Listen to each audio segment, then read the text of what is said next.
बच्ची जवान हुई 18 साल, शादी हो रही है 48 साल। इस बीच में कैसे जिएगी वो? आप तो अपनी बीवी के साथ अपने कमरे में बंद है। ये 18 साल की जवान बेटी जो कॉलेज जाती है, कोचिंग सेंटर जाती है, जो मोबाइल पढ़ती है, मोबाइल में गंदी तस्वीरें देख रही हैं, क्या हाल होगा उसका? इसीलिए आप रहिए अपने कमरे में और यहाँ मोबाइल के जरिए सारा काम हो जाता है। कल जाइए मौलाना साहब के पास, तावीज दीजिए, हाल खराब हो गया। जो कुछ भी हुआ है, तावीज सबका इलाज नहीं है। आम का पेड़ लगा दें, उसमें 1 लाख तावीज डाल दें कि यहाँ से सेब निकल जाए, ऐसा कि होने वाला है? साहब हम लगा दें गेहूं की खेती और 1 करोड़ तावीज ला के दे दें हम, और यहाँ से बासमती धान निकल जाए, ऐसा होने वाला है क्या? मालदा में लगाते चारों तरफ आम का पेड़ और हर पेड़ में 1000 तावीज डाल दे अजमेर शरीफ और बरेली शरीफ की तावीज, ताकि आम के बदले में यहाँ से गोल्ड निकल जाए। ऐसा नहीं होता इस दुनिया में। आम के पेड़ से आम, लीची के पेड़ से लीची, कटहल के पेड़ से कटहल, अमरूद के पेड़ से अमरूद, नाशपाती के पेड़ से नाशपाती। यही तो सारी दुनिया देख रही है। तरबियत है काफिरों की तरह, उम्मीद है कि मेरा बच्चा नेक बन जाएगा, ऐसा नहीं होता। इसीलिए तो माँ बाप को कहा गया है, जमीन मकान की चिंता मत करो, उसको अदब सिखा दो, दीन बचा दो। सबसे बड़ा तोहफा है। 50 करोड़ का बंगला से बेहतर है अपने बच्चों को दीनदार बनाओ, वक्त पे शादी करा दो, वरना वो डॉक्टर बनेगी 38 साल में, शादी होगी 48 साल में। बुढ़ापे की उम्र को पहुंचने के बाद शादी होगी। ये बता दे उसकी जिंदगी, उसके जज्बात के साथ खिलवाड़, ये कौन सा डेवलपमेंट है? ये कौन सी पढ़ाई है? 50 साल की उम्र में शादी। हमारा वो एक आदमी है दिल्ली का नेताजी, 54 साल उम्र हो गई, अब शादी नहीं कर रहा। अब उसको उम्मीद है कि प्रधानमंत्री बनेंगे तब शादी करेंगे। ये बताए कि साहब उस वक्त में तो उसका तो बेटा 25 साल का जवान हो जाना चाहिए। उनका बेटा जब अगर शादी कर लेता 25 साल में, तो अभी उनके पास 34 साल का बेटा होता। अब वह बेटा साहब उसका पार्टनर होता, वह 1 घंटा बोलता, उसका बेटा 2 घंटे भाषण देता, उसका बेटा मेहनत करके उसको इलेक्शन जितवाता। ये क्या है कि साहब शादी नहीं करेंगे? मर गया अटल बिहारी वाजपेयी, शादी नहीं किया, चले गए, क्या मिला? अगर शादी कर लिया होता, 2 बेटे बेटियां हो गई होती, तो फिर आज उनका वारिस हो गया होता। आज साहब उनके बेटे बच्चे सब प्रधानमंत्री बन गए होते, मुख्यमंत्री बन गए होते, डीएम बन गए होते। तो ये कौन सी सेवा हो गई? शादी ना करके कौन सी देश की सेवा हो जाती है?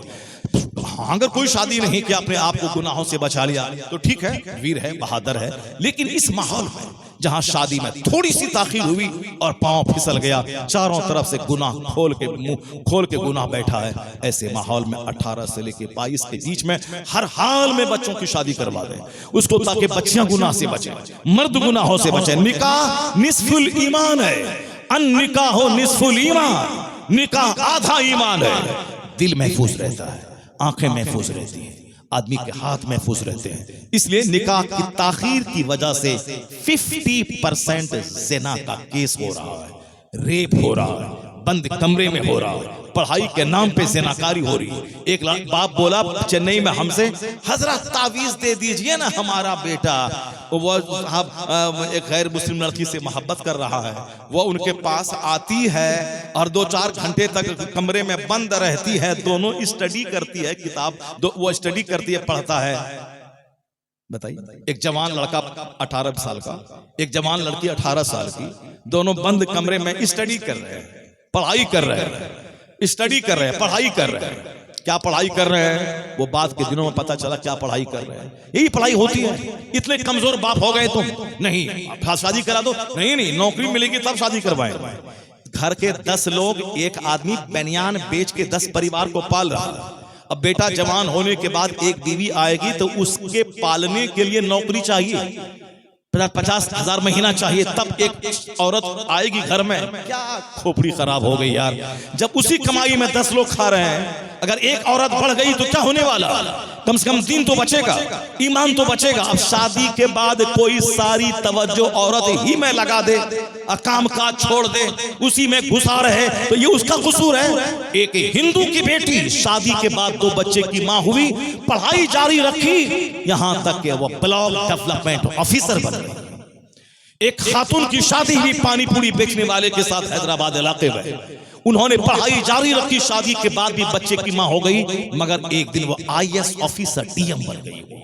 अब अगर कोई शादी करने के बाद वो दिन रात उसी में घुसा रहे और सब काम काज छोड़ दे, बर्बाद हो जाए, पढ़ाई छोड़ दे, ये उसका कसूर है। वरना पहले जमाने में अशरफिया में, मंजर इस्लाम में 3 बच्चे का बाप आलिम बनता था, बीवी है, 3 बच्चे हैं, आलिम बन रहे हैं, आलिम बन रहे हैं। हमने अपने मौजूदगी में बचपन में देखा है। शादीशुदा एक बंदा, वो मेरे मदरसे मेरा क्लास फ्रेंड था, वो पढ़ रहा था, वो मैंने उसको देखा। पढ़ाई एक आला मकसद है। शादी भी जिस तरह भूख लगे तो खाना चाहिए, प्यास लगे तो पानी पीना चाहिए, नींद लगे तो सोना चाहिए। ऐसा नहीं पढ़ रहा है काहे के लिए पानी पिएगा, ये पढ़ाई कर रहा है काहे के लिए खाना खाएगा, अब खाना नहीं खाएगा, वो तो पागल है। भूख लगेगी तो खाना होगा, प्यास लगे तो पानी पीना होगा। उसी तरह जब बच्चा जवान हो जाता है तो उसकी एक और ख्वाहिश नफसानी जागती है। अगर शादी नहीं हुई तो उसका दूसरा रुख मोड़ेगा, या तो हस्त मैथुन करेगा, या जिना करेगा, या महीने में एक बार तवाइफ के कोठे पे जाएगा और एड्स का मरीज हो कि खानदान को तबाह हो बर्बाद कर डालेगा। क्यों अपने बच्चों की लाइफ बर्बाद करता? शादी करा दे। शादी कराने के बाद मकान दुकान की जरूरत नहीं है, बल्कि तुम जिस घर में रहता है एक कमरा अलग है, वो रहे, बच्चे को भेज पढ़ने के लिए। अगरचे इस सोसाइटी में मुश्किल काम है, लेकिन मुश्किल काम है तो नौकरी की तलाश में क्यों 40 साल करवा देता है? पढ़ाई खत्म हो 20 साल में, उसके बाद अपना कारोबार करे, शादी करे, दीन ईमान बचाए। ये जरूरी है कि 50 साल में शादी हुआ, आज 60 साल में रिटायर कर गया, अब मरने वाला है कि बच्चा 10 साल का पड़ा हुआ है, अब बीमार हुआ, मौत के आगोश में चला गया, और एक सारा गम सीने पे लेके के बच्चा छोटा है, वो क्या करेगा? नहीं, नेचुरल सिस्टम से बगावत करने के बाद यही होगा। आज दुनिया में बदकारियां, दुनिया में ज़िनाकारियां, दुनिया में तबाहियां, दुनिया में कत्ल और डकैती और लूट इसीलिए है कि नेचुरल सिस्टम के खिलाफ लोग जी रहे हैं। आदमी नेचुरल सिस्टम से जिए, जो अल्लाह ने जीने का जो तरीका बताया है अपने महबूब के जरिए, तो उस तरीके पे अमल करे। जवानी सेफ रहेगी, बुढ़ापा सेफ रहेगा, बचपन जबरदस्त होगा, और साहब औरतें भी हुदूद में रहेंगी, मर्द हद में रहेंगे। यहाँ भी घर में मिट्टी के घर में खुशबू आएगी और मिट्टी के घर में मुसर्रत के फूल खिलेंगे। अगर जिंदा रहे तो इज्जत, मर गए तो मुस्तफा की शफाअत से जन्नत पहुंच गए। वरना है तो दुनिया में भी हसरत, मायूसी, नाकामी, मरने के बाद जिल्लत की आग वहां तैयार है। अब जरा गौर से सुने, उसी समरकंद, बुखारा, बगदाद, कूफा की एक कहानी है। जैसे आज मालदा यहां से दूर है, इस देहात में लोगों का बाग होता है, वहां शहर के लोग देहात में बाग लेते हैं, उस बाग में गाहे बगाहे आते हैं। देहात की फजा बड़ी अच्छी होती है, यहाँ ऑक्सीजन वाफिर मिकदार में मिलती है। यहाँ पे शहर में पॉल्यूशन होता है, शहर में आलूदगी होती है। बंबई के लोगों को डॉक्टर ने कहा है कि हफ्ते में कम से कम 24 से 48 घंटे आप देहात में गुजारिए, वरना हार्ट की बीमारी बड़ी तेजी से फैल रही है। उसी तरह दिल्ली में जो कोहरे और धुआं का माहौल है, वहाँ की हवा जो प्रदूषित हो चुकी है, डॉक्टर कहते हैं कम से कम वीकली, हफ्ते में 24 घंटे आप शहर से बाहर बिल्कुल शांत माहौल में, खुली फजाओं में गुजारिए। ये आज का नहीं, पहले जमाने से दस्तूर चला आ रहा है। शहर का माहौल मुख्तलिफ इलाके के लोगों की वजह से मिक्स होता है। गांव देहात की फजा पहले भी अच्छी थी और आज भी अच्छी ऑक्सीजन, खुली फजा, अच्छी हवा, ये सब आज भी है। तो उस जमाने में, आज से 1000 साल पहले की बात है, उस जमाने में एक नवाब रहता था, उसको वो बसरा का रहने वाला था। देहात में एक बाग था, वो गाहे बगाहे हफ्ते में एक बार, 10 दिन बाद एक बार वो बाग आता था। खजूर और अंगूर के बागात थे, और आज भी बगदाद इलाके में आज भी अंगूर और खजूर के बागात ही मिलेंगे। और खजूर का बिजनेस आज बहुत बड़ा बिजनेस दुनिया का बन गया है। लोग बैठे हैं अपने दुबई में एक ऑफिस में, फोन किया, कितना 50 टन खजूर चाहिए, इंडिया से फोन गया। अब वो फोन घुमाया इराक में, बसरा बगदाद की तरफ, 50 टन खजूर इस एड्रेस पे इंडिया भेजते हैं। इधर से उन्होंने ऑनलाइन पेमेंट किया, करोड़ों वहां पहुंच गया।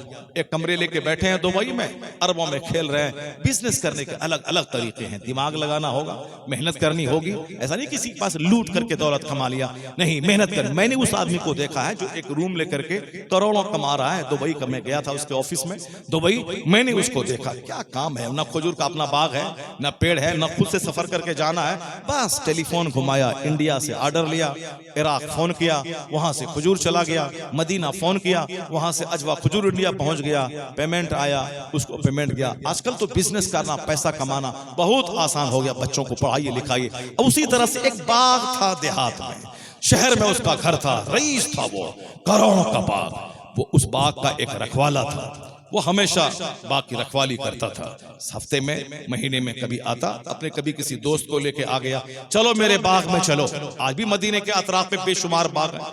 गए वहां, देखा, 2-4 घंटे गुजारा और उसके बाद फिर वापस शहर आ गए। पहले कार नहीं, पहले घोड़ा होता था, उस घोड़े पे लोग चल करके बाग जाते थे। घोड़े की सवारी सेहतमंद रहने के लिए बहुत जरूरी है। जब घोड़ा उछलता कूदता है, बदन में हरकत पैदा होती है। गेठिया के मर्ज का जबरदस्त इलाज है घोड़े की पीठ पे सवारी करना। अगर किसी को गठिया का मर्ज होने वाला हो गया हो, वो दवाई के सहारे जिंदा ना रहे, वो या तो खूब दौड़े ताकि पूरा जिस्म हरकत करे, घुटने टखने का दर्द खत्म होगा, या फिर घोड़े की सवारी करे। जब घोड़ा कूदता है, सारा बदन उछलता है, तो पूरी वायलिंग होती है पूरे जिस्म की। यहां तक कि एक साइंटिस्ट कहते हैं कि यूरोप में गेठिया के इलाज का घोड़सवारी का तरीका देखा गया है इस जमाने में भी। अब वो घोड़े से निकले, देहात गए, तो 4 घंटे गुजारा, वहां से वापस आ गए।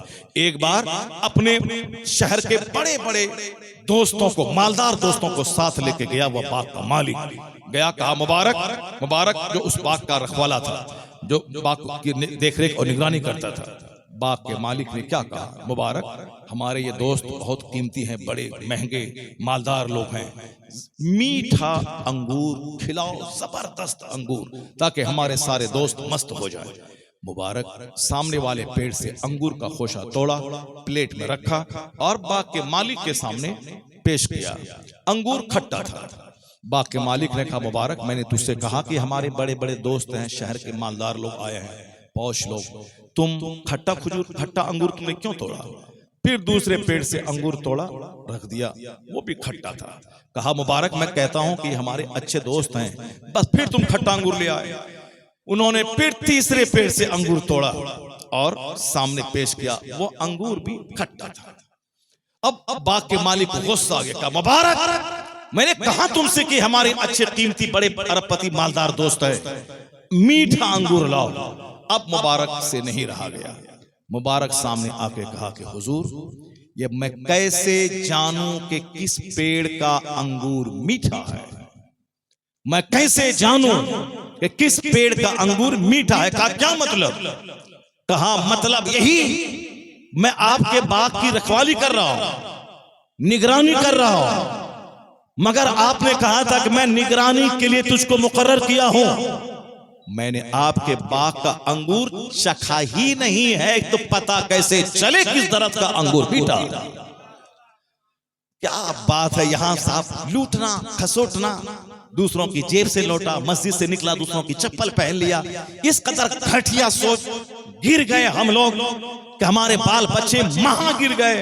हमारे बाल बच्चे आदमी कहलाने के लायक नहीं रहे, ना उसूल ना जाब्ता, बस पैसा लूटना है, पैसा लूटना है, जैसे भी पैसा मिल जाए लूटना है।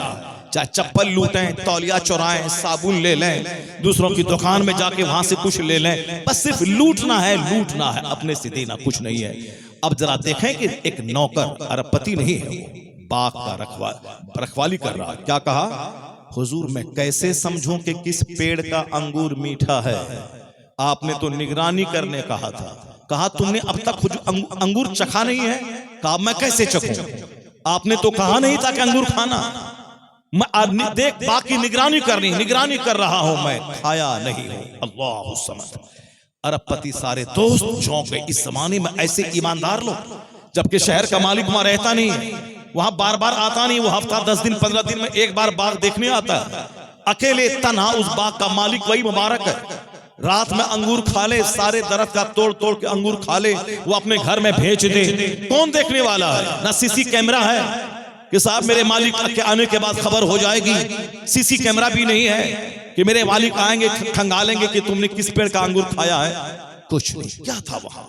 किस चीज ने मुबारक को आमादा किया ईमानदारी पर कायम रहने का? मुबारक पढ़ा लिखा आदमी था, गरीबी की वजह से बाग में नौकरी करता था, लेकिन इबादत करने के लिए जितनी बेहतरीन जगह बाग है, बेहतरीन जगह पहाड़ है, बेहतरीन जगह देहात है, वो शहर के हंगामे में उतनी इबादत नहीं हो पाती है। आका अलैहिस्सलाम इबादत के लिए कोहे वो जबले नूर पे जाते थे, जबले नूर पे जहां गारे हिरा है वहां जाते थे, पूर्ण शांतिपूर्ण फजा में, जहां से आसमान बिल्कुल सामने नजर आता हो, खुली फजाओं में नेचुरल साइट है, वहां पे जितना एक बंदा अपने खुदा से करीब महसूस करता है, हंगामे में नहीं। इसलिए मस्जिदों में जो लुत्फ है वो बाजार में नहीं। अहब्बुल बिलाद इल्लल्लाह मसाजिदुहा व अबग़ज़ुल बिलाद इल्लल्लाह अस्वाक़ुहा। The dearest places in the sight of Allah is masjid, place of worship, and the worst unpleasant places near Allah is market. अल्लाह के नजदीक सबसे बुरी जगह बाजार है और सबसे अच्छी जगह मस्जिद है। इसीलिए अक्लमंद है वो जो सबसे पहले मस्जिद जाए और सबसे लास्ट में मस्जिद से निकले। बुरा आदमी वो है जो सबसे पहले बाजार जाए और सबसे आखिर में बाजार से आए। कोई काम न धाम है, दूसरों का मुंह देखना है कि कोई चाय पिला दे, कोई पान खिला दे, कोई गुटखा, कोई रजनीगंधा दे दे, कोई अपनी गाड़ी पे बैठा करके घर ले आए, बस मुंह देखने के लिए बाजार जाते हैं। बाजार जरूरतन जाए, जैसे लेट्रिन रूम आदमी जाता है, नहीं जाएगा तो मर जाएगा, जाना जरूरी है। उसी तरह बाजार जाना भी जरूरी है, या तो बिजनेस करने के लिए या सामान खरीदने के लिए। नहीं जाएगा तो घर में चूल्हे में आग कैसे सुलगेगी, इसीलिए जाना जरूरी है। तो अक्लमंद वो है जो सबसे आखिर में बाजार जाए, सामान खरीदे, सबसे पहले बाजार से वापस आ जाए। और अक्लमंद है वो जो सबसे पहले मस्जिद जाए और सबसे आखिर में मस्जिद से निकले। जिस तरह मस्जिद अच्छी जगह है इबादत के लिए, बाग भी सबसे अच्छी जगह है, पहाड़ सबसे अच्छी जगह है, समंदर का किनारा सबसे अच्छी जगह है। जिन जगहों पे हंगामा इंतशार नहीं है, मुबारक इबादत करता था उस बाग में, एक अंगूर को चखा तक नहीं था। बाग का मालिक हमारे आज के मालदारों की तरह अय्याश नहीं था, वो भी लाजवाब था, वो भी मुस्तफा का सच्चा गुलाम था, वो भी उनके दिन भी इबादत में गुजरते थे। खुशहाली में तो और बंदा ढेर इबादत करता है, कड़ाके की सर्दी में नहाने के लिए गरीब को सोचना पड़ेगा कि बर्फ वाले पानी में नहाऊं तो मर जाऊंगा। अब उसको लकड़ी चाहिए आग पे गर्म करके ताकि वो नहाए, फजर की नमाज अदा करे। मगर अल्लाह ने जिसको पैसे दिए हैं वो लगा ले गीजर, नहाने से पहले अब बटन ऑन करे, अब जाए नहाए, गर्म पानी से नहाए, ताजा होके मस्जिद जाए, कंबल ओढ़े, साफ आंख कान सब ढक के मस्जिद जाए। अगर मालदारी में नमाज ना पढ़े, ना नहाए, ऐसे ही और नापाक बदन रह जाए, तो कसूर किसका है? कसूर इसका है कि दौलत की मौजूदगी में इबादत करने से महरूम रह रहा है। अल्लाह दौलत दे तो उसका इस्तेमाल खूब करना चाहिए, इबादत करने में, रियासत करने में, खैरात करने में। वो बसरा का मालिक था, बाग का इबादत गुजार, नेक परहेजगार। कैसे पता चला कि इबादत गुजार था? अब जरा सुनिए कैसे पता चला। आज मौलाना साहब हैं, मस्जिद में इमामत करते हैं, पांचों टाइम नमाज पढ़ाते हैं, झूठ नहीं बोलते हैं, किसी कोई और चक्कर नहीं चलाते हैं, किसी अजनबी औरत के पास नहीं जाते हैं, कमरा मस्जिद, इससे बड़ा नेक कोई नहीं है। अब तो हम अगर नेक रहेंगे तब न खोजेंगे कि मेरी बिटिया भी उसके निकाह में जाए जो जन्नती आदमी हो। इससे बेहतर और कौन जन्नती होगा? जो बाजार जाता है, 10 आदमी के घर में ट्यूशन पढ़ाता है, 10 आदमी की बीवी से बातें करता है, तो फिर उस आदमी पर विश्वास करना मुश्किल है। लेकिन जो हुजरा मस्जिद, बस निकला घर, हुजरा मस्जिद, उस आदमी से बड़ा जन्नती और कौन होगा? हम लोग तो जोहर पढ़े तो असर गायब, असर पढ़े तो मगरिब गायब, मगरिब पढ़े तो यानी जमात से नहीं पढ़ पाए, असर यहाँ पढ़े, मगरिब वहाँ पढ़े, जोहर वहाँ पढ़े। ये तो पांचों टाइम मस्जिद में बाद जमात पढ़ते हैं, इससे बड़ा बाकमाल आदमी कौन होगा? तो गाँव के अगर अरबपति, अगर वो खुद नेक जन्नती तहज्जुद गुजार रहे हैं, तब ना अपनी बिटिया के लिए इस तरह का नेक शौहर तलाश करेगा। अब यहाँ अय्या, शराबी, पापी, हालिमों को हकीर समझने वाला कौन ईमानदार खोजेगा? उनका दामाद रहे मालदार, चाहे वह शराबी हो, चाहे वह शादी से पहले 2-4 औरतों से गंदे ताल्लुकात कायम कर लिया हो, वह सब चलेगा, मगर माल रहना चाहिए। शादी के बाद उनकी बिटिया को 2-4 चप्पल सुबह, 2-4 चप्पल शाम मारे, उसको तलाक दे दे, बाहर से बाहर निकाल दे, वह सब चलेगा, मगर माल रहना चाहिए। जो खुद नापाक सोच का मालिक है, वो अपने बाल बच्चों को भी सिर्फ माल माल माल करते हुए उसकी जिंदगी को तबाह बर्बाद कर देता है। दुनिया के जितने 10 बड़े खरबपति हैं, उसके बारे में कहा जाता है कि 8 ऐसे लोग हैं जिनकी बीवी से तलाक हो चुकी है। अरबपति, खरबों में खेलने वाला, 4,000 करोड़ का होटल, 50,000 करोड़ का बंगला, 50,000 करोड़ की फैक्ट्री, दुनिया के सबसे बड़े लोग टाटा, बिरला, जिंदल, मित्तल, अडानी, आडवाणी साहब, Bill Gates, Elon Musk, Amazon company का मालिक, ये सब बड़े बड़े लोग हैं दुनिया के 10 टॉप उद्योगपति, खरबपति, बिलियनियर, मिलियनियर ये लोग हैं। उनके घर का हाल इतना बुरा है कि बच्चा शराब पी रहा है, ड्रग्स का आदी है, नाले के पास पड़ा है, बीवी तलाक का डिमांड कर रही है, बीवी किसी ड्राइवर के साथ है। जहां दौलत कमाया अखलाक कहां रहेगा। लेकिन जरा देखें उस बसरा के अरबपति का बाग है करोड़ों का। अब जब सुना उन्होंने कि मुबारक ने इस बाग का एक अंगूर तक नहीं खाया है, कहा मुबारक तुम सच बोलते हो? कहा हाँ हुजूर सच कहता हूं, अल्लाह गवाह है मैंने आपके बाग का एक अंगूर चखा तक नहीं है। दंग रह गया। बाग का मालिक भी, उनके साथ आने वाले सारे दोस्त भी, सारे लोग नेक थे, मालदार भी नेक, गरीब भी नेक। अब उसने क्या कहा, मुबारक तुम्हारी शादी हो गई है? कहा हम गरीब से कौन शादी अपनी बेटी को देगा, कौन शादी कराएगा? मैं आपके बाग में नौकरी कर रहा हूं, कौन हमको अपनी बेटी देगा? बाग का मालिक बोलता मुबारक अगर मैं अपनी बेटी तेरे निकाह में दे दूं? सुभान अल्लाह, सुभान, क्या बात है। हमारा आज का मालदार भी घटिया और गरीब भी घटिया। गरीब लुच्चा, लफंगा, चोर, शराबी, पापी, ताड़ी पीने वाला, नमाज छोड़ने वाला, महा घटिया। और रईस भी हमारा अय्याश, नौकरानी से जिना करने वाला, खेत में काम करने वाली से जिना करने वाला, और गरीबों को डराने वाला, धमकाने वाला। किस सोसाइटी में हम जिंदा हैं जहां के गरीब भी घटिया, मालदार भी घटिया। मालदारों को तो इबादत करनी चाहिए, हज करना चाहिए, हर साल रमजान में उम्रा करना चाहिए, मस्जिद में साहब हमेशा इबादत करनी चाहिए। माल की फरावानी है, अब जब फरावानी है तो अब इबादत करना है? नहीं, मालदार आदमी अय्याशी करेंगे। ये गरीब है, गरीब तो मालदार से बेहतर है। गरीब पर ना ज़कात का हिसाब है, गरीब पर ना हज का हिसाब है, गरीब पर ना सदक़े फित्र का हिसाब है। कोई गरीब से नहीं पूछा जाएगा कि रुको यहाँ क़यामत के दिन बताओ तुमने हज क्यों नहीं किया। नहीं, ये तो मालदार से पूछा जाएगा। बताओ 1 लाख रुपए तेरे पास थे, तुमने 2500 रुपए ज़कात क्यों नहीं निकाला? ये मालदार से पूछा जाएगा। तुमने कुर्बानी में सड़ियल और मरियल जानवर क्यों ज़बह किया? ये तो मालदारों से पूछा जाएगा। गरीबों पर ना सदक़े फित्र वाजिब है, ना कुर्बानी वाजिब है, ना ज़कात फर्ज है, ना हज फर्ज है, ना गरीबों को इलाज करवाना जरूरी है। नहीं, वो रोजा रखे, नमाज पढ़े, नमाज फर्ज आजम है, अमीर गरीब सब पर फर्ज है। नमाज पढ़ने में पैसा नहीं लगता, नमाज पढ़ने में 5 घंटे नहीं लगते, मुख्तसर सा टाइम लगता है और 1 पैसा नहीं लगता है। इसीलिए नमाज पढ़ना फर्ज आजम है। 24 घंटे जब अल्लाह ने तुझको दिए हैं खाने पीने रहने सहने के लिए, तो तुम अल्लाह के लिए 1 घंटा का टाइम निकालो। खड़ा ना हो सकते हो तो बैठ कर, बैठ ना सको तो लेट कर, लेट ना सको तो आंख के इशारे से। नमाज माफ नहीं, बस नमाज का सवाल गरीब से होगा, रोजा का सवाल गरीब से होगा कि तुमको सुबह से लेकर शाम तक भूखा रहना, 1 महीना रहना है, अल्लाह के नाम, उसमें पैसा कौड़ी नहीं लगता है। बस नमाज रोजे का सवाल गरीब से होगा, न हज का सवाल, न ज़कात का सवाल, न कुर्बानी का सवाल, न सदक़े फित्र का सवाल। और क़यामत के दिन जब ये सवाल ही नहीं होगा तो आया है हदीस में, आका फरमाते हैं मेरी उम्मत के फकीर गरीब अमीरों के मुकाबले में 500 साल पहले जन्नत चले जाएंगे। जरा जोर से बोलो सुभान अल्लाह। गरीबी का रोना कभी मत रोना। गरीब अगर मुत्तकी है तो उससे बड़ा खुश नसीब कोई नहीं है। मालदार अगर मुत्तकी है तो उससे भी बड़ा खुश नसीब कोई नहीं है। यहां भी मस्त खाने पीने कपड़ा पहनने, अब मरने के बाद वहां भी जन्नत में मस्त।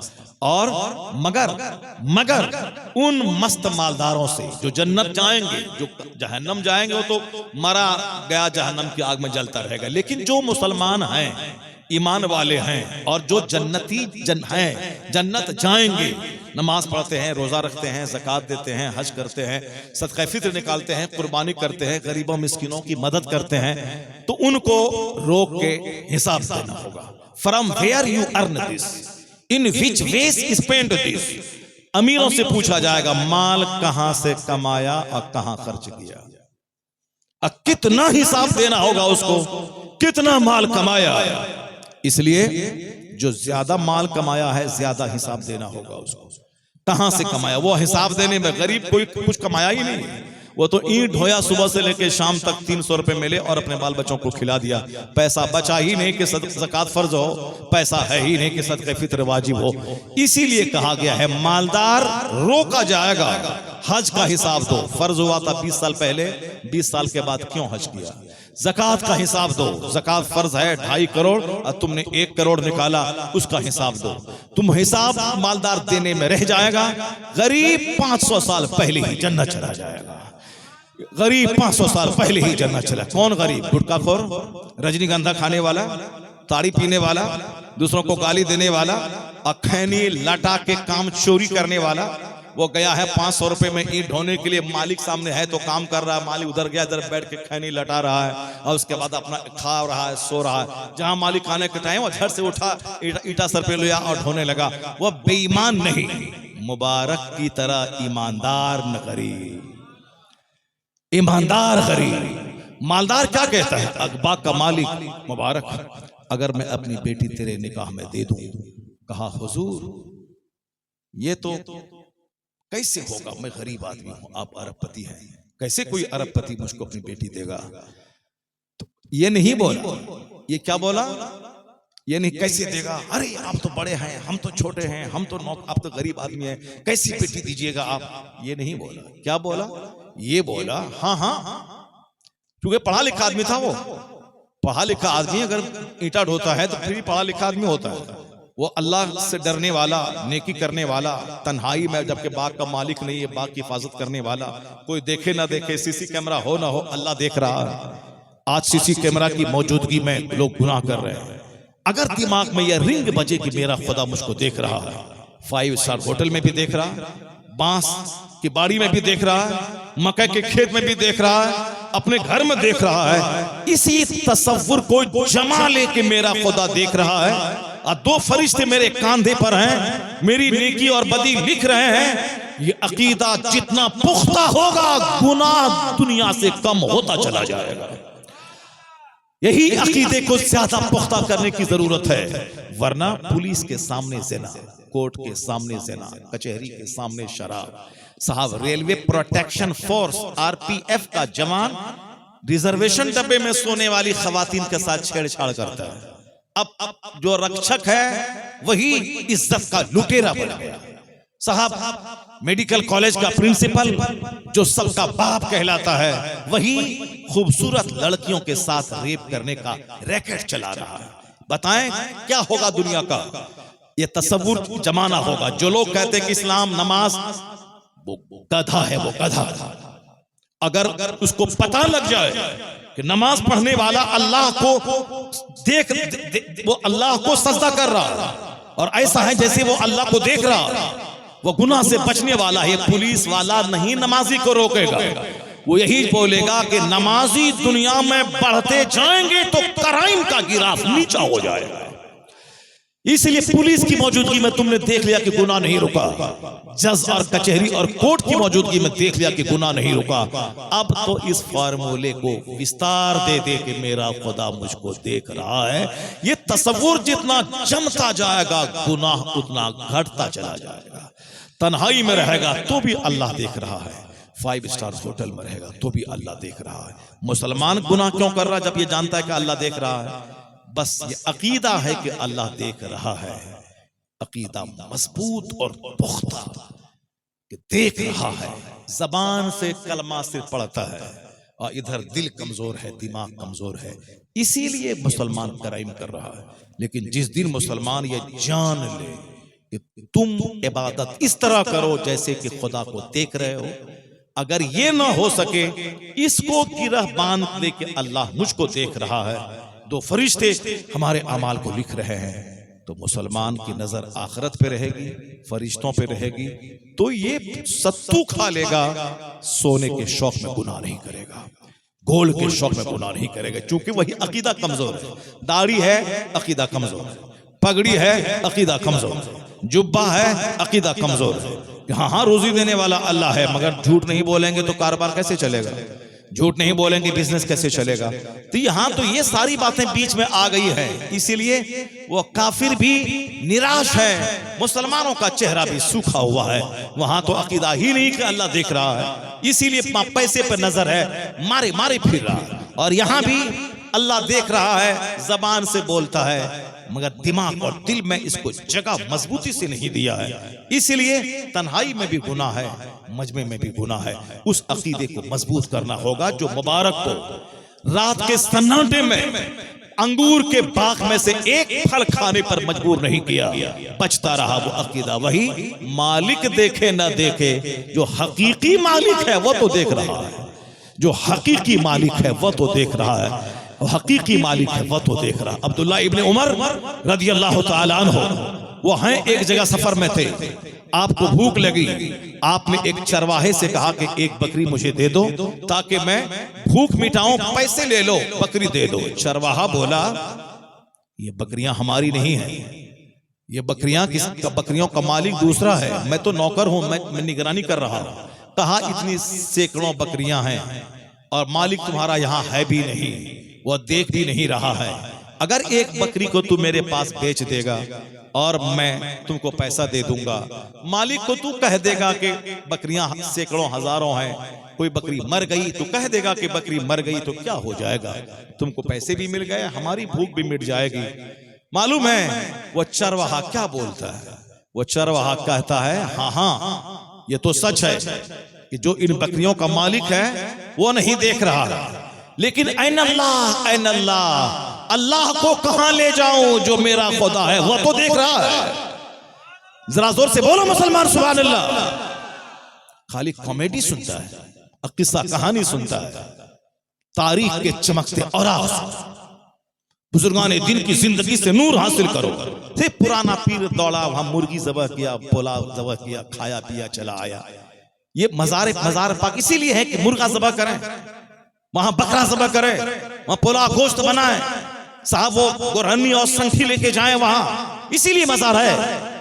ये मेला है वो क्या नहीं, अल्लाह के वलियों का मजार इसीलिए है ताकि वहां जाएं तो उस बुजुर्ग का तकवा याद आ जाए, अल्लाह का डर मेरे दिल में पैदा हो जाए, इसीलिए है मजार। ये औरतों की भीड़ लग रही, औरतें जब मजार पे जाने का इरादा घर से करती हैं तो वापस आने तक खुदा और अल्लाह के फरिश्तों की लानत में रहती है।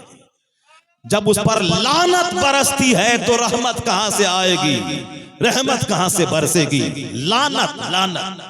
जब लानत बरसती है, वो तो बहुत सारा हिंदू भी कहता है कि हम फला मठ पे गए तो बेटा हो गया, फला मठ पे गए तो माल मिल गया। माल मिल जाना ये कमाल की बात है कि हम गए वहां हमारी ये बात पूरी हो गई, नहीं नहीं, दीन पे अडिग रहना ये कमाल की बात है, वरना रोजी तो सबके लिए है, जन्नत सबके लिए नहीं। रोजी सबको मिलेगी, बंदर चुशंदर हिंदू काफिर मोमिन सबको मिलेगी, मगर जन्नत सबको साहिब ईमान वाले मिलेगी। इसीलिए मुसलमान नमाज पढ़ता है, खुदा को सजदा करता है। वो किसी मठ में, किसी दरख्त के सामने, किसी बंदर के सामने, किसी छुछंदर के सामने, किसी पत्थर के सामने, किसी मिट्टी के धब्बे के सामने वो नहीं झुकता है। अब अगर कोई मुसलमान ऐसा करता है तो उसका मतलब है कि वो ईमान नहीं जानता है। इसलिए मैं अपनी माँ बहन बेटियों से कहता हूँ, खबरदार कभी किसी दरख्त के पास जाके मत बोलना हमको ये दे दीजिए, कभी किसी मिट्टी के ढेर के पास मत बोलना हमको यह मिल जाए। ये जो जाहिलों की तरह जगह ब जगह साहब वो बनाए हुए हैं लोग चबूतरा के, यहाँ अल्लाह के वली का की कब्र है, झूठी बातें फैला करके यहाँ कपड़ा है, यहाँ उसके मजार की ईंट दफन है। जो मस्जिद नहीं जाएगा वो 50 दरख्त के सामने मारे मारे फिरेगा, जो एक खुदा को सजदा करेगा वो 50 जगहों पे जलील होने से बच जाएगा। जो खुदा पर यकीन नहीं करता है वही 50 जगहों पे सर टेकता है, कभी दरख्त, कभी पत्थर, कभी नदी, कभी नाला, कभी पहाड़, कभी डेजर्ट, कभी सितारा, कभी तारा, कभी पानी, कभी सूखता सूरज, कभी डूबता सूरज। किसको कहेगा खुदा है? एक खुदाए वाहिद पर ईमान लिया, अल्लाह अकबर, अल्लाह ही सबसे बड़ा है, यह बोल, बाकी तेरी पेशानी 50 जगहों पे जलील होने से बच जाएगी। ये काफिराना रस्म और रिवाज छोड़ दे, इधर जाना, वहां जाना, वहां जाना, वहां पे फर्जी मजार लगाना, ये 2 सिक्के की खातिर अपनी आखिरत को बर्बाद मत कर।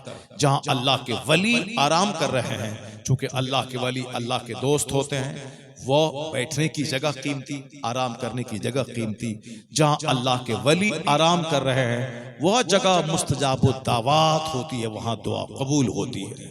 इसीलिए मज़ारात की हाजिरी मर्द करें, मर्द जाएं, औरतें कभी ना जाएं। मंदिरों में औरतें हैं 99%, मर्द है 1%। उसी तरह दरगाहों पे 99% औरतें जा रही हैं, मर्द हैं 1%। क्यों? औरतों को ढेर सोना चाहिए, चांदी चाहिए, लड़का शौहर चाहिए, लंबी उम्र चाहिए, दामाद चाहिए, मकान चाहिए, दुकान चाहिए, सब कुछ चाहिए उसको, दुनिया चाहिए। इसीलिए वहां भीड़ है मंदिरों में कुफ्फार और मुशरिकीन की खवातीन की, और मुसलमानों की औरतों की भीड़ है दरगाहों पे। बाबा बेटा, बाबा बेटी, बाबा नाना, बाबा दादा, बाबा मकान, बाबा गाड़ी, बाबा छकड़ा, यानी बाबा सब उसको दे दे। नमाज नहीं, रोजा नहीं, वहां मर्दों की भीड़ में जाके वजू कर रही है। मर्दों के सामने कलाई खोलना हराम है, मर्दों के सामने अपना चेहरा नहीं खोलना चाहिए, अपना गला, अपनी गर्दन नहीं खोलना चाहिए। घर में नमाज पढ़ नहीं रही, अब वहां दरगाहों पे जाके मर्दों के बीच घुस करके जाके वजू कर रही है। जरा भी शर्मो हया तक नहीं है कि साहब बाजार पे आना कैसा है, यहाँ मर्दों के बीच घुस के वजू करना कैसा है। तुम्हारे लिए जुमा फर्ज नहीं है, जुमा जैसी बड़ी इबादत मर्द पे है, तुझ पे नहीं। तू घर में रह के जोहर पढ़, जुमा का सवाब मिल जाएगा। तुझ पर ईद बकरीद वाजिब नहीं है, मर्द जाएगा ईदगाह नमाज पढ़ेगा, तू मत जा, तुझ पर ईद बकरीद वाजिब नहीं है। मर्द जमात से नमाज नहीं पढ़े तो नमाज उसकी नहीं होगी, और जमात से नमाज पढ़ेगा तो 27 गुना ज्यादा सवाब मिलेगा। अगर मस्जिद के बाजू में घर है, मस्जिद में नमाज नहीं पढ़ेगा तो घर में नमाज नहीं होगी। ये मर्द के लिए है। तुम तन्हा नमाज पढ़ घर के कोने में, मर्द को जो 27 गुना सवाब जमात से पढ़ने में मिलेगा, वही सवाब तुझको अपने बंदे कमरे में नमाज पढ़ने से मिल जाएगा। मर्द पे जिहाद फर्ज है, तुझ पर जिहाद फर्ज नहीं। मर्द पे जमात वाजिब है, तुझ पर नहीं है। मर्द पे जुमा फर्ज है, तुझ पर फर्ज नहीं है। जिस शरीयत में जुमा फर्ज नहीं है तुझ पर, मेला जाने के लिए कौन परमिशन दे दिया? मेला जाने के लिए कौन परमिशन दे दिया? जब जुमा के लिए मस्जिद नहीं जा सकती है, जब नमाज़े पंजगाना बाजमात पढ़ने मस्जिद नहीं जा सकती है, तो दरगाह पे जाने का परमिशन तुमको कौन दे दिया? किस शरीयत ने दे दिया? जब जुमा नहीं, जमात नहीं, ईद बकरीद नहीं, तो फिर दरगाह पे जाने का परमिशन किसने दे दिया? जो सुन्नी सऊल अकीदा आला हजरत का मानने वाला है, आला हजरत फाजिल बरेलवी का मसलक यही है, औरतें दरगाह पे न जाएं। जहां सच्ची दरगाह, जहां अंदर में अल्लाह के वली लेटे हैं, जिसकी हिस्ट्री है, जहां ऐसे ही लोगों ने बना दिया है पैसा कमाने का जरिए। जैसे बहुत सारे पंडित जी को खाना पीना होता है, एक बांस गाड़ दिया, एक टोल पत्थर डाल दिया, अब वह घंटी बजाता है ताकि कोई ना बेवकूफ तो दिन भर में आएगा और 10 टका डालेगा, खाने पीने का जरिया हो जाएगा। उसी पंडितों को देख करके हमारे भी कुछ जाहिल अल्हड़ काम चोर कोढ़ी ज़्यादा आदमी, वो भी बस जहां चारों तरफ से पत्थर डाल दिया और एक कब्र निकाल दिया, ना बाबा हमको सपना दिया है कि हमारा मजार यहाँ लगाओ, ताकि कोई बेवकूफ दिन भर में गुजरेगा, 8 आना 4 आना देगा, 50 रुपए कमा लेंगे, पेट भरेंगे। पेट भरने के लिए इतनी जलील और रजील हरकतें करते हो, ये रजील हरकतें हैं। ये मस्जिद में इबादत कर आया है हदीस में कि तू नमाज पढ़, अल्लाह वहां से रोजी देगा जहां से बंदा सोच नहीं पाएगा। अल्लाह वहां से रोजी देगा जहां से बंदा सोच नहीं पाएगा। मेरी माँ बहन बेटियां, कितने दिन तक जिंदा रहोगी? मरने के बाद अल्लाह के सामने जाना है। हुजूर ने कहा है, ये किसको दिया है? मदरसा को, जलसा को दिया होगा। हुजूर ने फरमाया है, क्या फरमाया है? आका ने फरमाया है कि औरतों को मैंने कसरत से जहन्नम में देखा है, कसरत से औरतों को जहन्नम में देखा। मेराज की रात आका अलैहिस्सलाम जब जहन्नम और जन्नत की सैर कर रहे थे, तो हुजूर फरमाते हैं, राई तो अक्सर अहले हन्निसा कुम तो अला बाबी नार। मुस्तफा कहते हैं, मैं जहन्नम के दरवाजे पर खड़े होकर जब जहन्नम को देखा, मैंने देखा अक्सर जहन्नम में औरतें, अक्सर औरत। चूंकि औरतें नाशुक्री ज्यादा करती हैं, 1 करोड़ का कपड़ा दे दिए फिर भी बोलती हैं कि तुमने कुछ नहीं दिया है। 1 करोड़ का जेवर दे दिए, बोले तुमने कब दिया है जो आज दोगे। 50 ईद में कपड़ा दीजिए, 1 ईद में मत दीजिए, बोलेगा तुमने दिया ही कब है जो इस बार देगा। यानी एक शब्द में तमाम एहसानात पे पानी फेर देना। लान तान करने वाली, नाशुक्री करने वाली, नमाज नहीं पढ़ने वाली, क्योंकि इनको भूखे रहने की आदत है इसीलिए रोजा रख लेती है। सुबह सवेरे उठी और दिन के 12 बजे खाना खाना है और शाम में खाना खाना, उसको भूखे, शौहर से लड़ाई होगी खाना छोड़ दिया, सास से लड़ाई होगी खाना छोड़ दिया, तो भूखे रहने की आदत है, इसीलिए नफल रोजा है। कौन नफल रोजा? साल के 300 दिन भी नफल रोजा रखा, अगर नमाज नहीं पढ़ी तो सारे रोजे तेरे चेहरे पर। कोई नफल कबूल नहीं होता जब तक कि फर्ज बंदा अदा न करे। कोई नफल कबूल नहीं होता। डेली रोजा रखना फर्ज नहीं है, रमजान में रोजा रखना फर्ज है। फर्ज नहीं अदा करे और नफल के लिए भूखे रहने की आदत है, नियत कर लिया रोजा रखेंगे और सुबह से भूखे हैं, शाम में पानी पी लिया, ये रोजा रखने की आदत। नमाज पढ़, नमाज सबसे बड़ा फर्ज है। और गिनती कर कि महीने में कब मैं नापाक होती हूँ और कब मैं पाक होती हूँ। पहले जमाने की हदीस में आया है कि औरतें रात में चिराग जलाकर वह कपड़े को देखती थी कि खून बंद हुआ या नहीं हुआ, ताकि एक वक्त की नमाज हमसे ना छूटे। अगर रात के 3 बजे वो पाक हुई तो नहा धोकर के फजर की नमाज पढ़ना फर्ज है उस पर। अगर नहीं पढ़ेगी तो मुजरिम, गुनहगार। या साहब खून बंद हुआ, एक दिन पहले ये नहाएगी, एक दिन के बाद और नमाज शुरू करेगी, 3 दिन के बाद फिर अगली बारी आ जाएगी। ये नमाज में सुस्ती। और नफल रोजा रख रहे हैं, बीबी का रोजा, सैयदा का रोजा, फला का रोजा, चिना का रोजा, ये रोजा वो रोजा। एक रोजा मत रख, सिर्फ रमजान के रोजे रख। नमाज़े पंजगाना पाबंदी से पढ़, किसी हालत में नमाज माफ नहीं है। जिस हालत में तुझ पर नमाज माफ है उसी हालत में माफ है, उसके अलावा नमाज माफ नहीं है। नमाज पढ़, तू पर्दे में रह, दरगाहों पे मत नाचने के लिए जा, अपने घर में पर्दे में रह, नमाज पढ़। तेरा शौहर जो कमाएगा तेरे सजदे, तेरे पर्दे की वजह से, उस कमाई में अल्लाह बेपनाह बरकतें अता फरमा देगा।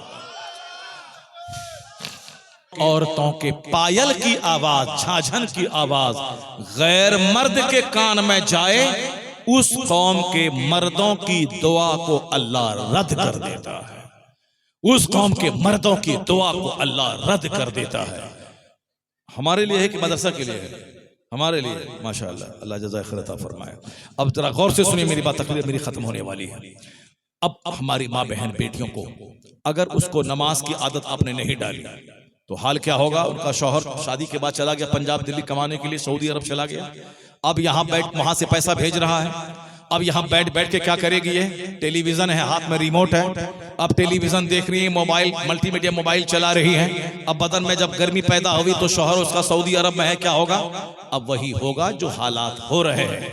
क्या हो रहे हैं? ड्राइवर, नौकर, ट्यूशन पढ़ाने वाला, गांव समाज का छोकरा, इज्जत बर्बाद, पैसा शौहर का, यहां मस्ती दूसरों के साथ। अब जब इसी हाल में शौहर आया उसका वहां से, और शौहर को मना करी कि आना, तुम 3-4 साल के बाद तुम्हारा सारा काम यहाँ चल रहा है, तुम वहां रहना, घर तुम्हारा आबाद है, घर तुम्हारा आबाद है।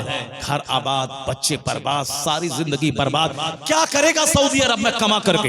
अगर कमाई अच्छी है तो बीवी को अपने पास रख, अगर कमाई नहीं है तो करोड़ों लोग यही मालदा में रह करके रोजी रोटी कमा रहे हैं, और तू जाके कौन सा सुर्खाब का पर लगा देगा? इज्जत और आबरू लुटा के, न बच्चे तेरे महफूज, न बीवी महफूज। इसलिए अगर पैसा ज्यादा वहां है तो बीवी को साथ ले जा, अपनी बीवी को बदकारी से बचा।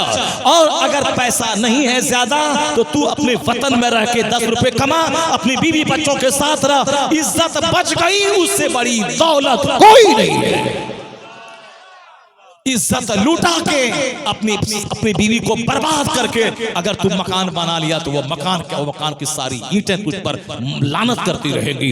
जहां ना नमाज हो, ना पर्दा हो, ना साहब अल्लाह का डर और खौफ हो, वहां सिर्फ मकान बन रहा है, वो मकान तुझ पर थूकेगा, वो मकान तुझ पे थूकेगा, इज्जत ही नहीं बची। इसलिए माँ बहन। और तीसरा काम, या तो 2 काम ये हुआ, या फिर तीसरा काम कि अगर तुझको मकान दुकान बनाने का शौक है, पैसा इंडिया में नहीं है और हम सऊदी अरब में जाके कमा के 2 साल के बाद आ जाएंगे, तो एक काम तो यह है कि या तो कम पैसे में सब्र और शुक्र के साथ रह, अपनी बीवी के साथ रह, रात गुजार, सुबह काम पे जा, फिर शाम आ, बाल बच्चे के साथ आराम से रह, मामूली कमा खा और मर जा। या फिर अगर वहां रहता है और पति करोड़पति बनने की तमन्ना है तो बीवी को साथ लेके जा। अगर वो भी नहीं है और ये भी नहीं है तो एक ऑप्शन ये है, अपनी बीवी को बता दे कि फजर की नमाज पढ़ के 1 घंटा दरूद पढ़ना है, 1 घंटा बहारे शरीयत पढ़ना है, जोहर की नमाज के बाद थोड़ा सा कैलूला करके 1 घंटा मुकाशिफतुल कुलूब पढ़ना है, असर से मगरिब के बीच में 1000 बार कलमा शरीफ पढ़ना है, मगरिब के बाद खाना वाना बना ले, उसके बाद फिर बैठ जा, सूरह दुखान पढ़नी है, सूरह मुजम्मिल पढ़नी है, सूरह मुल्क पढ़नी है, सूरह यासीन पढ़नी है, यानी 24 घंटे में उसको इबादत, तिलावत, सजदा, दुरूद में इतना लगा दे कि फुर्सत ही नहीं मिले कि दूसरों से चक्कर चला सके, उसकी नजर कुरान पे रहे, हदीस पे रहे, किताब पे रहे, सजदे पे रहे। फिर क्या होगा, जब वो सजदे पे में रहेगी तो फिर इज्जत भी बचेगी, आबरू भी बचेगी। तो 10 साल के बाद आएगा, तेरी बीवी सेफ मिलेगी, महफूज मिलेगी।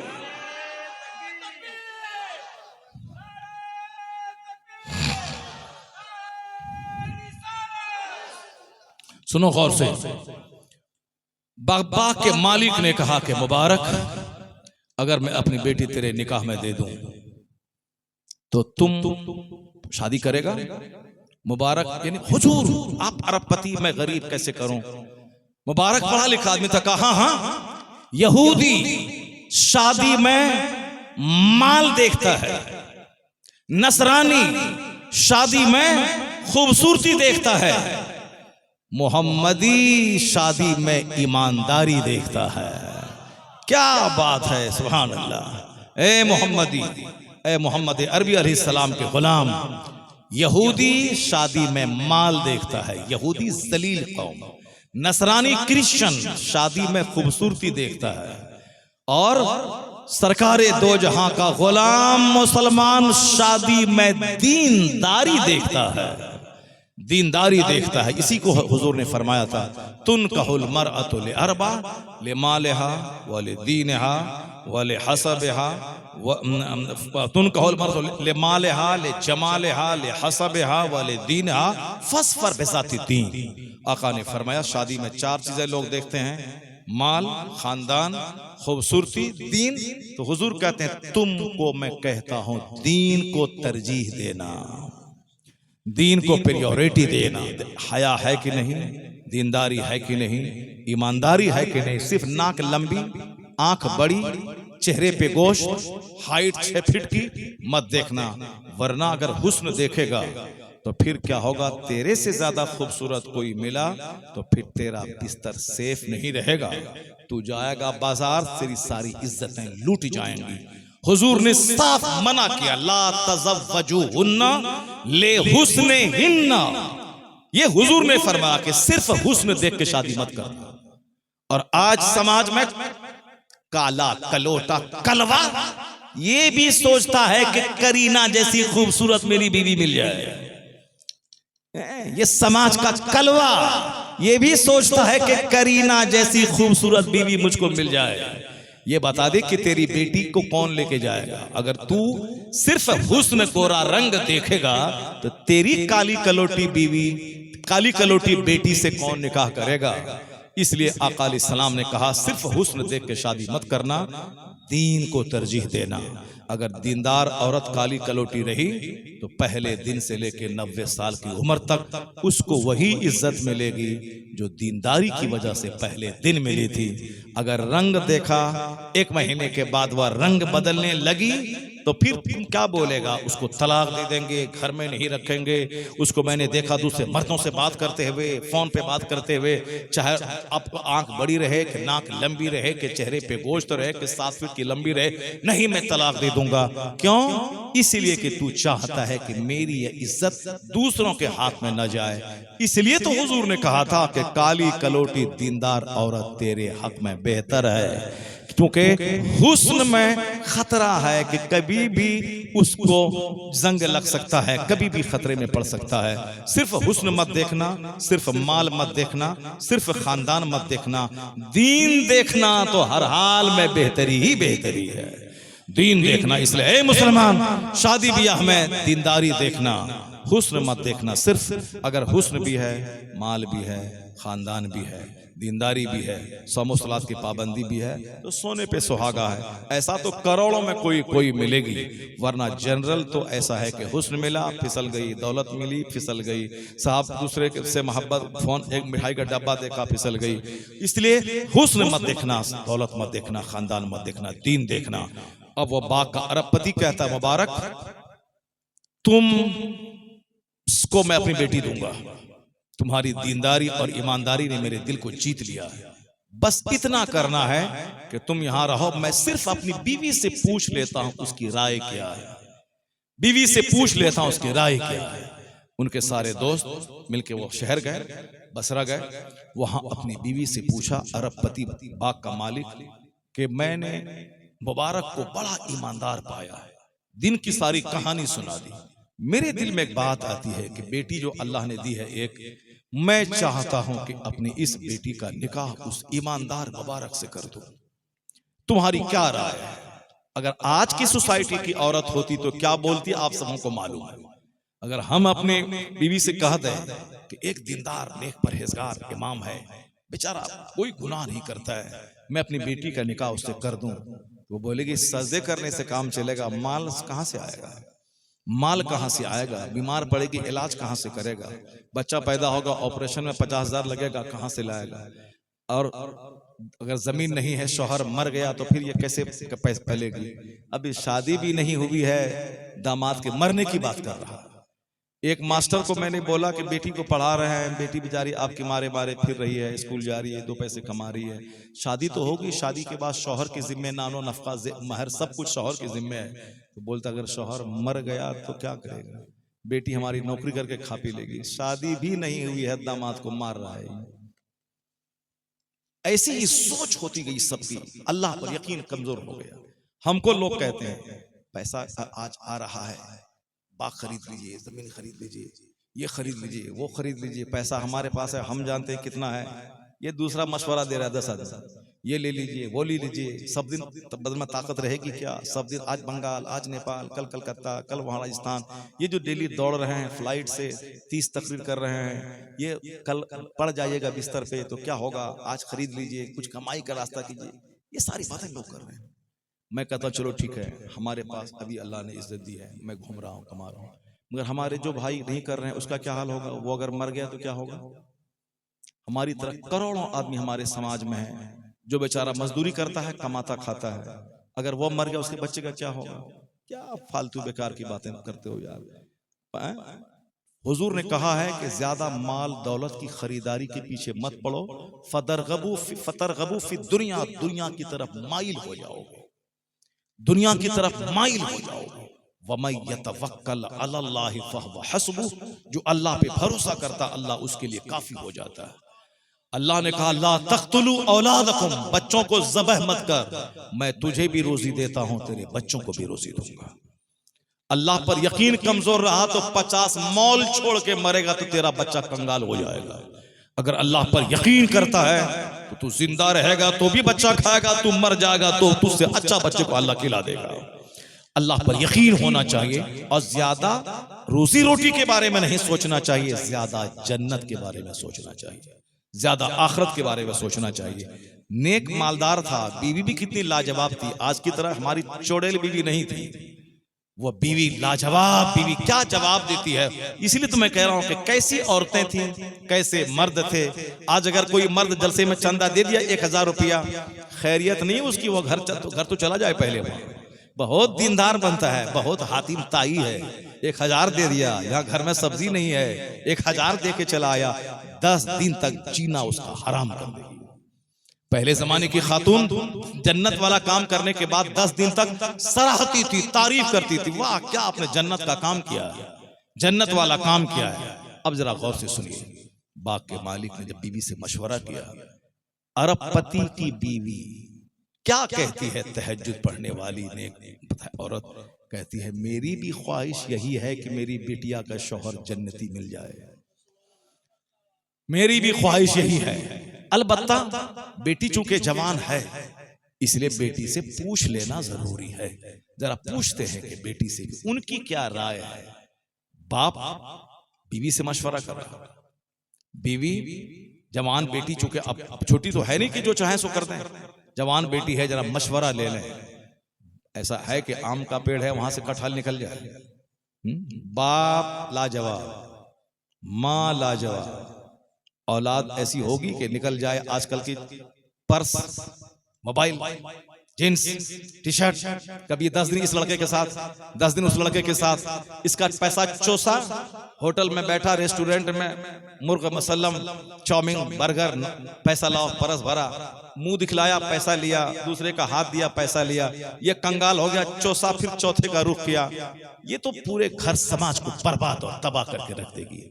गरीब बाप की गरीब बेटी और सैंडल मजबूत, पर्स कीमती, पैसे साहब पर्स भरे हुए, कहां से ये वॉच, ये सब कहां से है? बस वही दूसरों को फोन करना है, लूटना खसोटना है और मौज मस्ती करनी है। अगर इस तरह की बेटी होती तो क्या जवाब मिलता आपको मालूम है? बाप अरबपति होने के बावजूद दीनदार, माँ अरबपति की बीवी होने के बावजूद दीनदार। अब बेटी इसका जवाब सुनिए। बेटी कहती है, अम्मी जान, जो बाप की राय है, जो आपकी राय है, उस राय पर आपकी बेटी सरे तस्लीम झुका देती है। सुभान अल्लाह, क्या बात है, क्या बात है, क्या बात है। आज हमारा जोकर बेटा क्या बोलता है? जोकर बेटा, नहीं नहीं हम वही शादी करेंगे। हाँ हाँ, वो नेट पे जो है वो लड़की से, अम्मी को अब्बा को बोलो वही करवा दे। बाप बोलता अरे उसकी माँ बर्बाद है, उसका बाप चौपट है, उसका खानदान चौपट है, नहीं नहीं नहीं नहीं हम वही करेंगे। अब नहीं तो जहर खा के मर जाएंगे, ना तो ट्रेन की पटरी में कट जाएंगे।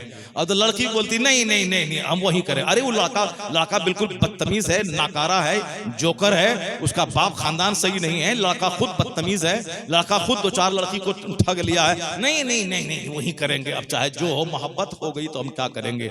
यानी माँ बाप को बच्चे झुकाते हैं कि मेरी मर्जी पे आप झुक जाइए।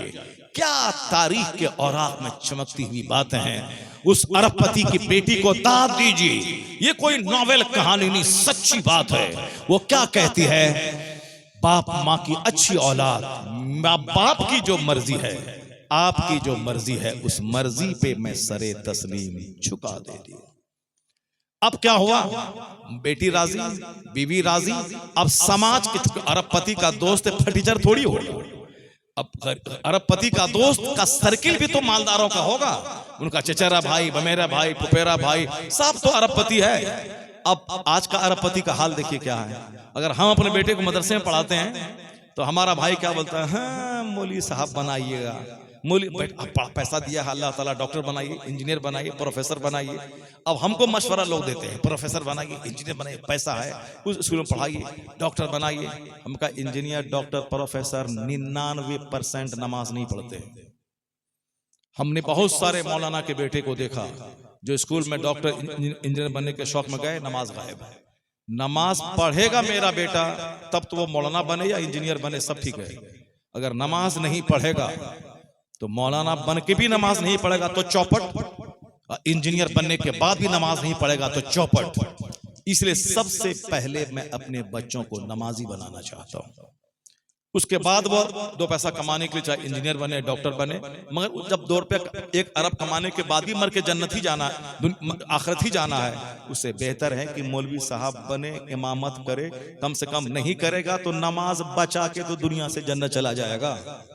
डीएम बनने के बाद भी 1 करोड़ कमाने के बाद भी मरना ही है। तो चलो एक मस्जिद में इमामत के 10,000 कमा के थोड़ा सर ढकेगा, पाँव खुलेगा, पाँव ढकेगा, सर खुलेगा, थोड़ी परेशानी होगी, सब्र कर लेगा। जब अरबों कमाने के बाद भी परेशानी ही है, यहाँ लाखों लाख कमाने के बाद भी सर खोलो तो पैर ढके, पैर खोलो, पैर ढको तो सर खुलता है। पैसा में समझ ही नहीं आता है कहाँ चला गया, इसमें 1 लाख, उसमें 2 लाख, उसमें 4 लाख, अब वैसे है। तो उससे बेहतर तो है मस्जिद की इमामत। चलो 10,000 कमाओ, उसके बाद अपना आराम से नमाज पढ़ो, ईमान बचाओ, मरने के बाद सीधे जन्नत चले जाओ। क्या समझे? क्या मशवरा, कैसा मशवरा हमारा है? मशवरा ठीक है ना? ठीक राय है कि नहीं है? तब आप अपने बच्चों को आलिम बनाएंगे ना आप लोग? नहीं, अगर 4 बेटा है तो 1 को आलिम बनाइए। नमाजी सबको बनाना है और आलिम किसी एक को बनाना है। सबको आलिम बनाना फर्ज नहीं है, नमाजी सबको बनाना फर्ज है। सबको नमाजी बनाइए, सबको दीनदार बनाइए। वरना बहुत सारे लोग हैं जो पैदा हुए घर में, आप नमाजी नहीं है, मौलवी साहब बनने के बाद भी नमाज नहीं पढ़ते हो। उनके दिमाग में ये रहता है कि चलो हम नात पढ़ना जरूरी है, नमाज पढ़ना जरूरी नहीं है। अब वो नात पढ़ा, 2 पैसा कमाया, नमाज ही नहीं पढ़ रहा है, उससे बेहतर था कि नात नहीं पढ़ते। क़यामत के दिन नात का सवाल नहीं होगा, नमाज का सवाल होगा, नमाज का सवाल होगा क़यामत के दिन। इसलिए नात पढ़ो ना पढ़ो मगर नमाज पढ़ो, और नात पब्लिक को सुनाओ ना सुनाओ, तन्हाई में मुस्तफ़ा को सुनाओ। सब क्या बात है। नात के बोलते हैं हसन इब्ने साबित की सुन्नत है, तो हसन इब्ने साबित तो मुस्तफ़ा को सुनाते थे ना।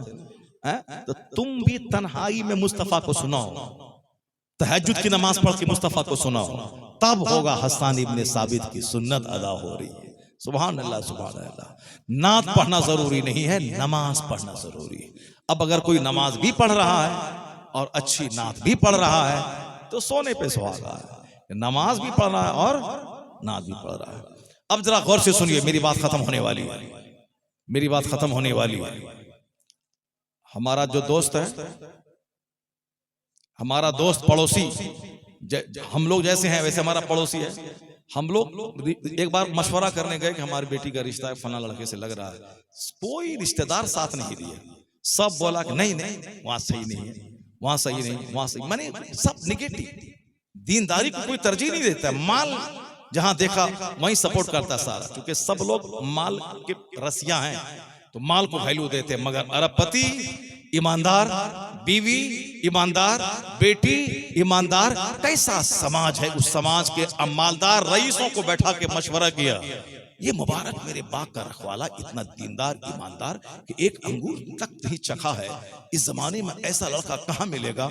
सारे दोस्तों ने कहा मुबारक हो कि तुमने ईमानदार दामाद का सिलेक्शन किया। अमीर लाजवाब, गरीब लाजवाब, औरत लाजवाब, बीवी लाजवाब, शौहर लाजवाब, बाप लाजवाब। तब मालदारों को बुलाया, अपने रिश्तेदारों को, मुबारक को बुलाया और अपनी बेटी का निकाह मुबारक से करवा दिया।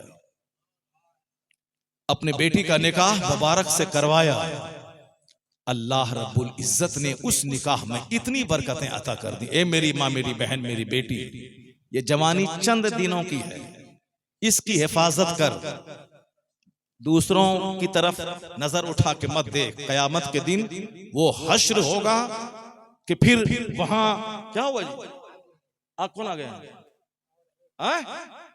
तो हाँ तो आ गए, कुर्सी बैठाओ इधर। अरे हम तो इंतजार ही कर रहे हैं कि हाँ माशाअल्लाह, हाँ हम तो इंतजार ही कर रहे हैं। अब जरा गौर से सुनिए मेरी माँ बहन बेटियां, बस सब्र कर, सीने पे पत्थर रख ले, बस इबादत में दिल लगा ले, ये सारी बातें खत्म हो जाएंगी। सिर्फ व्हाट्सएप यूट्यूब मत चला, व्हाट्सएप यूट्यूब सोशल मीडिया पे हमेशा मत लगा रहा।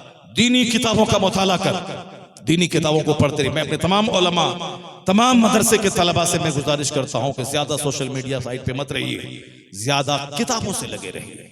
कंजुल ईमान पढ़िए, बहारी शरीयत का मुताला कीजिए, फतवा रसिया को पढ़िए, और मोबाइल में मत पढ़िए वरना आंख खराब होगी। जब किताब मौजूद है तो किताब पढ़िए। जब कुरान शरीफ मस्जिद में 100 मुसहफ शरीफ मौजूद है तो फिर वहां मस्जिद में बैठ के मोबाइल में मत पढ़िए। वहां बिजली खर्च हो रही है, वहां पे रिचार्ज खर्च हो रहा है, आंख उसमें जल रही है। जब किताब मौजूद है, कुरान शरीफ मौजूद है तो कुरान शरीफ पढ़िए। मोबाइल में मत चला के शौक दिखलाइए कि साहब हमारे पास महंगा मोबाइल है, हम उसमें कुरान पढ़ रहे हैं। जब कुरान शरीफ के नुस्खे मौजूद है, हजारों की तादाद में कोई पढ़ने वाला नहीं है, तो आप किताबों को पढ़िए, किताबों का मुताला कीजिए, किताबों से जुड़े रहिए, वरना दिल दिमाग सब खराब होगा। अभी 5-2 घंटा पहले फोन आया मेरे पास कर्नाटक से, हजरत मोबाइल में कोई बोलता है कि हुजूर को इल्म गैब है, कोई बोलता है कि नहीं है, कोई कुछ बोलता है, हमको तो दिमाग मेरा खराब हो रहा है, हमको लगता है कि हम सुन्नियां छोड़ दें। मैंने कहा बाप बदतमीज कहीं का, तुम मोबाइल क्यों चलाता है? मोबाइल में कोई यहूदी बोलेगा ये, नसरानी बोलेगा ये, कोई हिंदू बोलेगा ये, कोई मुसलमान बोलेगा, कोई साहब क्रिश्चियन बोलेगा ये, कोई जैन बोलेगा ये, पागल हो जाएगा पागल। इसलिए मोबाइल मत चला, अपने मोहल्ले के नेक इमाम से दोस्ती कर, उनके पास जाके 5 मिनट बैठ, 5 वक्त की नमाज पढ़, सुन्नियत पे कायम रहा, मर के मुस्तफा की जन्नत चला जाए। वरना मोबाइल के चक्कर में पड़ेगा तो दिमाग खराब हो जाएगा। जरूरतन मोबाइल का इस्तेमाल कर, फोन आए फोन जाए। हमेशा फेसबुक चलाता मत रह, वरना दरूद पढ़ने की फुर्सत नहीं मिलेगी।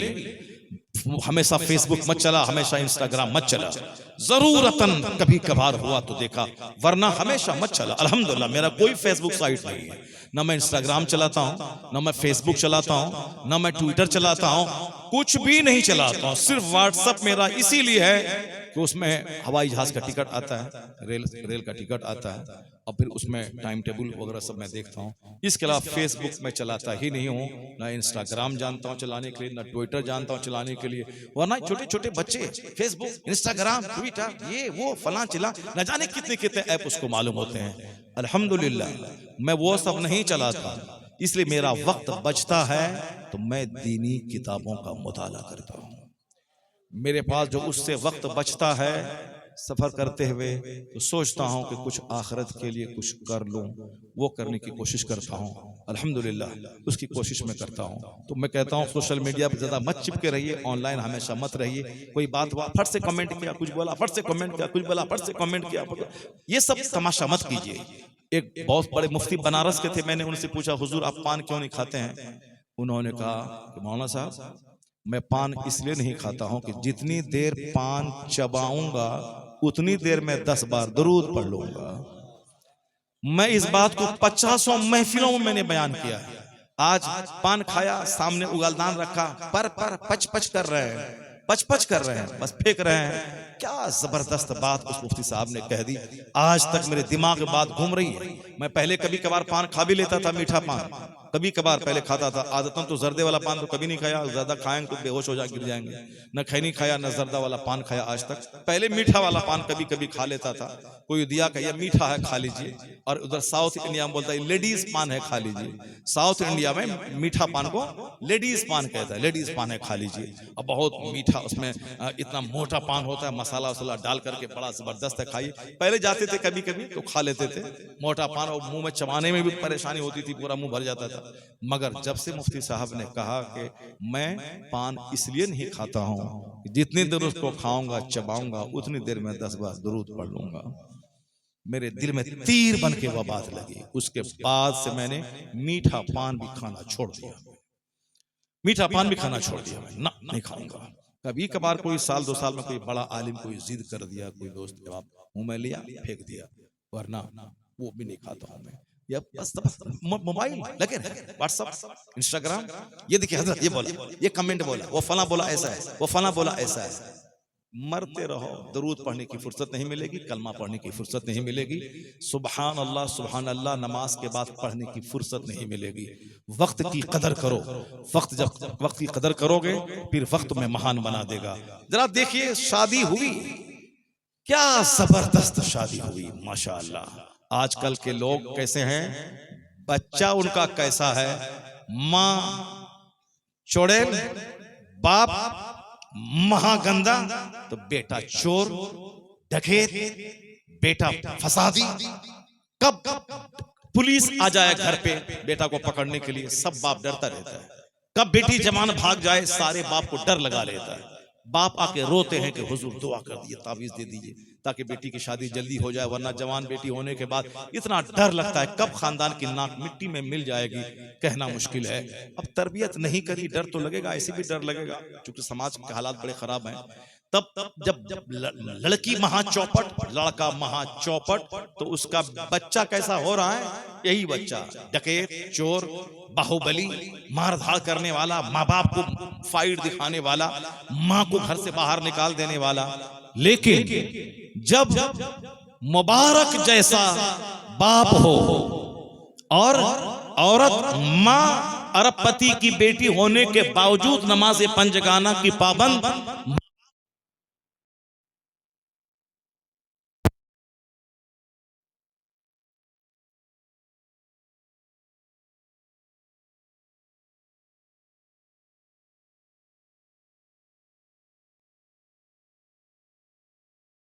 नाम सुनते होंगे, उन्हीं नेक लोगों की सूची में एक नाम आता है अब्दुल्ला इब्ने मुबारक का। बहुत बड़े डकैत पैदा ना हो, अब्दुल्ला इब्ने मुबारक नहीं होगा तो कम से कम गुलामे ख्वाजा, गुलामे गौस, गुलामे हुसैन पैदा हो जाएगा। अल्लाह तबारक व तआला हमको आपको सबों को अपने घरों में दीनदारी